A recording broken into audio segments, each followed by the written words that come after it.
What did you think it was going to be about?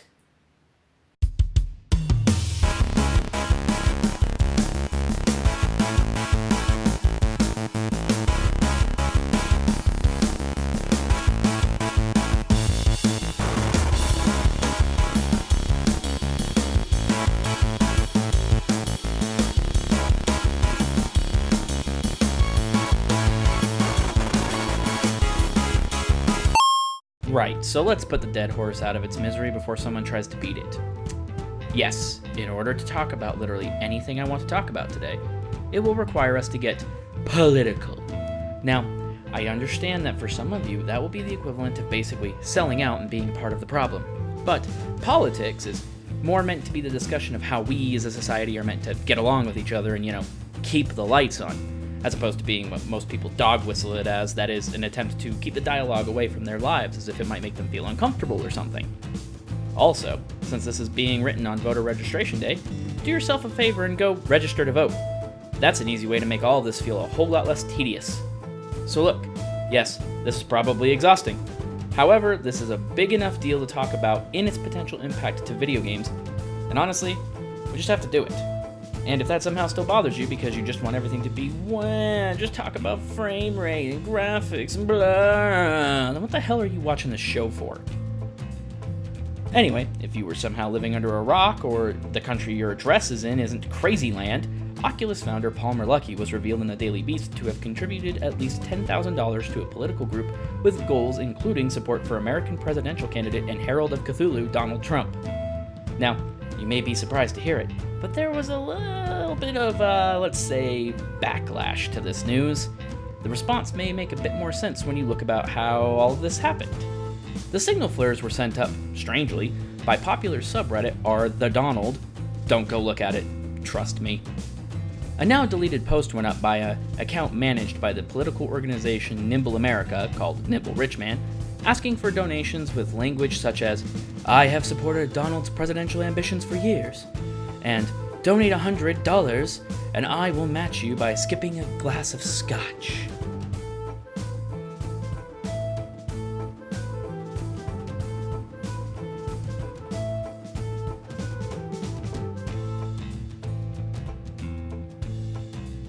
Members of r/the-Donald rejected this idea, gee, I wonder why, and turned on the group, which in turn created a rift on the subreddit that led others to do some further digging into who this Nimble Rich Man was.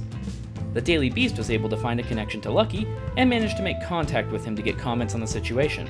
After he confirmed the information to be accurate to the publication, they went public with the story. And honestly, if it was just that un-Luckey gave money to a group trying to get dollar store Mussolini elected, that would be one thing. Oh, Luckey now claims he's going to vote libertarian marijuana farmer Gary Johnson now, but we'll get back to that. While that would still say quite a bit about the kind of man he might be, I make significantly less money than that guy, and I spend it pretty consistently on Funko Pop figures. We all make weird choices. In fact, he's hardly the first person in the games industry to donate to a campaign, and many companies donate to both political parties in most election cycles. But there's an extra layer of the donations and support Luckey gave, and it has everything to do with who he gave it to. Nimble America's mission statement, according to their own site, is "Shitposting is powerful and meme magic is real," which should set off red flags by itself. But wait, there's more! Nimble America has been the originator of at least some of the white supremacy boosting memes that have proliferated thanks to sites like 4chan, 8chan, and r/the-Donald, and apparently 2 moderators of that subreddit created this group too, lining them up nice and cleanly with the rest of the alt-right movement. Chances are you've heard of this movement lately as both the media and the Clinton campaign turned their focus to try to get Middle America to be aware of these folks.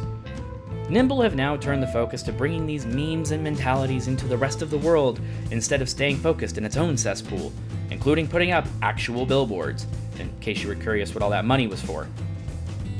Luckey apparently came across this alt-right group via Facebook, who he sold Oculus to, by the way, meaning that this was potentially facilitated within the gaze of his employer, and worked with them via a mutual liaison intended to give legitimacy to both the group and Luckey's anonymity to eventually build up enough trust in the alt-right to get away with soliciting donations from users, which led to the Nimble Rich Man donation post.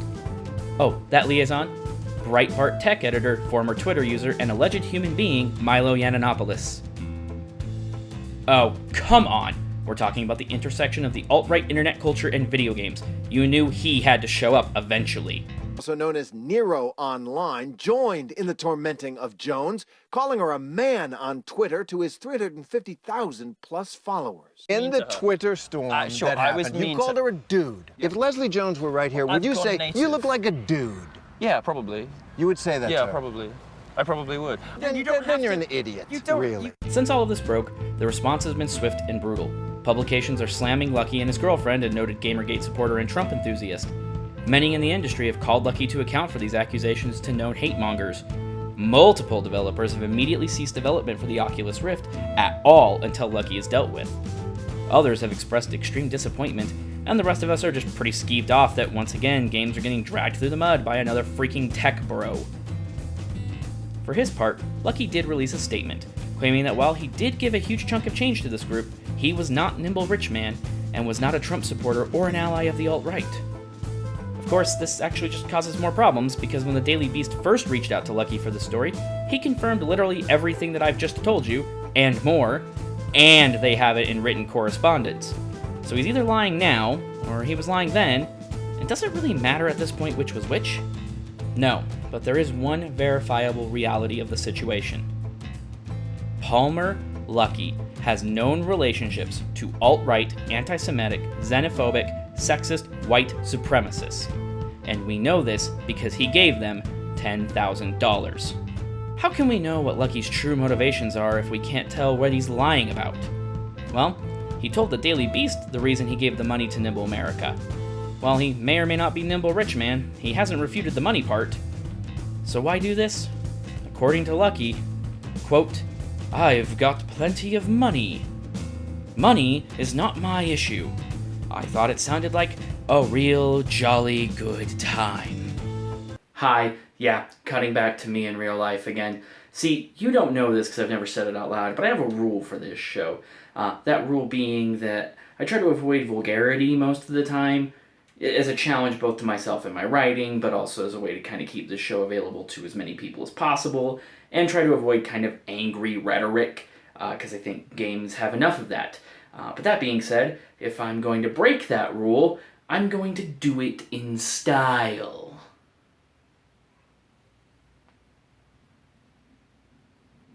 Regardless of what else is true or not, this I believe. I absolutely believe that this is the motivation. For some sick reason, Palmer Luckey thinks it will bring him to lols if he funds an organization dedicated to continuing the proliferation of hateful rhetoric. And why shouldn't he? He's a probably straight white man who managed to make a whole lot of money off of a favor John Carmack did for him. He's not going to see the consequences of the poisoned well that the lessers have to use. He's just going to get a laugh out of the aftermath. That's why I don't have any problem with developers holding back games from Oculus, and I can understand the burning desire to want to smash your Rift or Gear VR with the biggest hammer you can find. In fact, I really don't have much more to add to this. I'm mostly just signal boosting the story and making sure as many people as possible know this. Which, if you somehow missed the point, was Palmer Luckey funded an alt-right organization with the assistance of one of the biggest faces of the movement because he thought it would be funny. Luckey deserves the criticism coming to him, and I hope it follows him for weeks and months to come. Honestly, if I had my way, Oculus and Facebook would oust this guy for having the audacity to drag the Rift, his employees, and video games themselves into the ringer again because he just had to satisfy his sick sense of humor. It shouldn't stop there, though. Luckey's decisions should be fixed to his career, as the Oculus itself is. It should stick to him like his chief characteristic, just like Peter Molyneux's over-exaggeration, Randy Pitchford's lies, Reggie Fils-Aimé's body, and Tetsuya Nomura's inability to create a character wearing a sensible amount of zippers. And to Palmer Luckey, I say this. Your actions have tainted your own work, but it has also damaged and jeopardized the burgeoning VR market. If Oculus cannot salvage this reputation, there's no way Facebook isn't going to drop the entire thing. Your employees, supporters, customers, and developers don't deserve that. You might not care about them, but they do not deserve the damage your twisted sense of humor has brought. If you have any shred of decency left in you, please, step down. Get out. Don't sink their work and yours. Maybe if you're a good boy for a while, the community will be willing to put up with you again in some other capacity. But for now, you're just salting the wound that you've given your own company. Do the right thing. For once. And otherwise, Palmer, get bent.